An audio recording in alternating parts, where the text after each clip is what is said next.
ஓம் சாய்ராம். எனது அருமை பிள்ளையே, தொட்டு விட்டாயா பிரபஞ்சத்தின் சக்தி வாய்ந்த எண்ணான 3, 6, 9 என்ற எண்ணை? இந்த எண்ணை நீ தொட்ட நேரம் இன்றிலிருந்து உனது பொருளாதாரத்திற்கான வாய்ப்புகள் பல வரப்போகிறது. ஆம், உனது குடும்பம் இனி முன்னேற்றமான காலத்தை நோக்கி பயணிக்க செய்ய போகிறது. இந்த நொடியிலிருந்து உனது எண்ணங்களின் அதிர்வுகள் மெல்ல மெல்ல மாறப்போகிறதை நீயே உணரப்போகிறாய். உனது துக்க நாட்கள் அனைத்தையும் நீ மறந்துவிட்டு என்னுடனான பேராற்றலுடன் நீ இணைய போகிறாய். இதன் மூலம் உனக்கு தேவையான அனைத்தையும் நீயே இந்த பிரபஞ்ச சக்தியிடம் இருந்து பெற்றுக்கொள்ளப் போகிறாய். ஆம், இது உனது கர்மவினை கழிந்திருந்தால் மட்டுமே இந்த வாக்கினை நீ கேட்க முடியும். நான் சொல்வது வாக்கல்ல, இது சத்திய வாக்கம்மா. அதற்குரிய வாய்ப்புகளை இந்த நொடியில் இருந்து இந்த பிரபஞ்சம் உனக்காக காண்பிக்கப் போகிறது. உன் வீட்டில் செல்வம் சேரும். உனக்கு தேவையான பணத்தை நீயே வாய்ப்புகளை பயன்படுத்தி பிரபஞ்சத்திடம் இருந்து பெற்றுக்கொள்ளப் போகிறாய். உண்மையில் உன் குடும்பத்திற்காக நீதான் தியாகம் செய்தாய். ஆனால் தியாகம் என்ற சொல்லுக்கே அர்த்தம் தெரியாத உனது நெருங்கிய உறவொன்று உனது குடும்பத்திற்காக தேவையானதை எதுவுமே செய்யாமல் ஆடம்பர விஷயத்திற்காகவும் கௌரவத்திற்காகவும் அனைத்து வீண் டம்பத்திற்காகவும் செலவுகளை செய்துவிட்டு நான் அதை செய்தேன், நான் இதை செய்தேன் என்று பெருமையாக சொல்லி உன்னை கீழ்த்தரமாக பேசியதல்லவா? இனி நான் தான் இதையெல்லாம் செய்தேன் என்று நீயும் பெருமையாக சொல்லிக்கொள்வாய். ஆனால் நீதான் என் பிள்ளையாயிற்றே, என் சாய் பிள்ளை ஆயிற்றே. உனக்கு தான் அந்த பெருமையெல்லாம் சொல்லிக்கொள்ளவே தெரியாதே. உனக்கு அந்த பெருமையெல்லாம் வேண்டாம். நீ மௌனமாகவே இரு. அவர்களாகவே பார்த்து தெரிந்து கொள்ளட்டும் நீ எனது பிள்ளை என்று. நீ பெறப்போகும் செல்வம் மனிதர்களிடம் இருந்து அல்ல, இந்த உலகத்தையே கட்டியாலும் இந்த பிரபஞ்சத்திடம் இருந்து பெற்றுக்கொள்ளப் போகிறாய். அப்படியென்றால் நீ என்ன செய்ய வேண்டும்? உனது நன்றியை தினம் தினம் சொல்லிக்கொண்டே இருக்க வேண்டும்.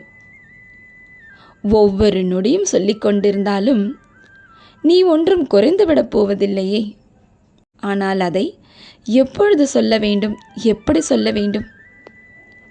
தினமும் தூங்குவதற்கு முன்பும் தூங்கி எழுந்ததற்கு பின்பும்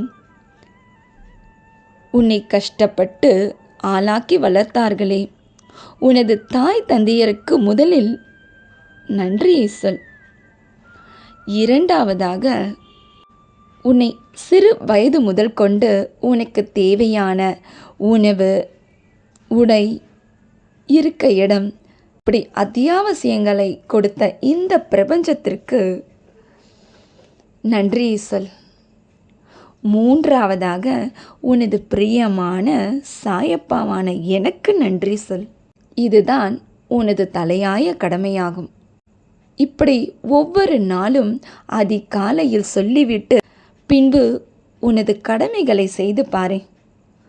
அந்த நாள் முழுவதும் உனக்கு எப்படி வெற்றிகரமான நாளாக அமையப் போகிறது என்று நீயே அதிசயிக்கப் போகிறாய்.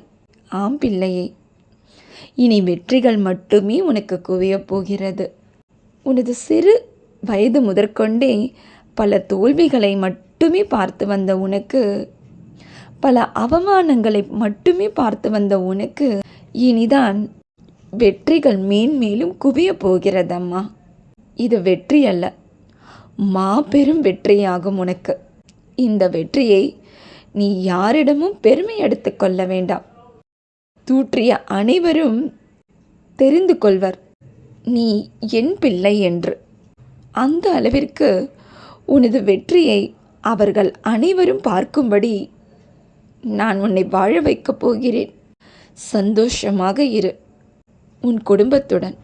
இனி நீ எதற்காகவும் கண்ணீர் விடக்கூடாது. நீ சிந்திய கண்ணீர்கள் எல்லாம் போதும். உன் கர்ம வினை பாடாய்ப்படுத்தியது எல்லாம் போதும்.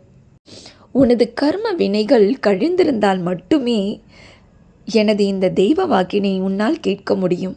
அப்படியே நீ இதனை கேட்டுவிட்டாலும் மேன்மேலும் கர்ம வினைகள் தொடரவும் வாய்ப்புள்ளது. எப்படி என்று தானே கேட்கிறாய்? தினமும் ஒவ்வொரு மனிதனும் தனக்கு தெரிந்தும் தெரியாமலும் அன்றாட வாழ்வினில் ஏதோ ஒரு வகையில் ஒரு சிறு எறும்புக்காவது தீங்கிழைத்து கொண்டுதான் இருக்கிறார்கள். இதுவும் ஒரு வகையான பாவமே. அதனால்தான் சொல்கிறேன், தினமும் உனது வீட்டின் வாசலின் முன்னர் இரு பக்கமும் சிறு அளவிலான சர்க்கரையை எறும்புகளுக்கு வைத்துவிடு. அந்த எறும்புகள் உண்ணும் பொழுது உனக்கும் சரி உன் குடும்பத்திற்கும் சரி, ஏன் உன் தலைமுறைக்கே ஆசீர்வாதத்தை தந்துவிட்டு தான் செல்லும். அந்த ஆசீர்வாதம் உன்னை மேலும் வளரச் செய்யும். இனியாவது உடலாலும் சரி மனதாலும் சரி உனது வாக்காலும் யாருக்கும் தீங்கிழைக்காமல் உன் குடும்பத்தை சந்தோஷமுடன் நடத்தி வர எனது ஆசீர்வாதம் என்றென்றும் உனக்கு துணை இருக்கும். இன்றும் என்றும் என்றென்றும் உன் சாயப்பா உன்னருகினில். வாழ்க வையகம், வாழ்க வளமுடன். ஜெய் சாய்ராம்.